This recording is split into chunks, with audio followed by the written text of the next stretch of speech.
2020 সালে আওয়ামী লীগ সরকারের সময় 4,500 কোটি টাকার ইলেকট্রনিক পাসপোর্ট পরিষেবা চালুর সময় বাংলাদেশের পাসপোর্ট থেকে ইসরায়েল ব্যতীত লেখা বাদ দেওয়া হয়। এর আগে বাংলাদেশের পাসপোর্টে লেখা থাকত এই পাসপোর্ট বিশ্বের সব দেশের জন্য বৈধ, শুধু ইসরায়েল ছাড়া।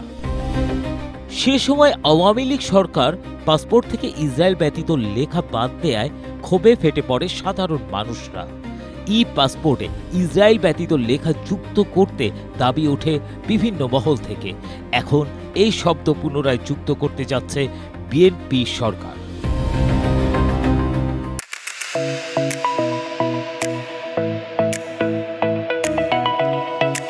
প্রথম আলোর এক প্রতিবেদন অনুযায়ী বাংলাদেশের পররাষ্ট্রনীতি, জনমত এবং ফিলিস্তিন ইস্যুতে দেশের দীর্ঘদিনের অবস্থানের সঙ্গে সামঞ্জস্য রেখে এই উদ্যোগ নেওয়া হয়েছে।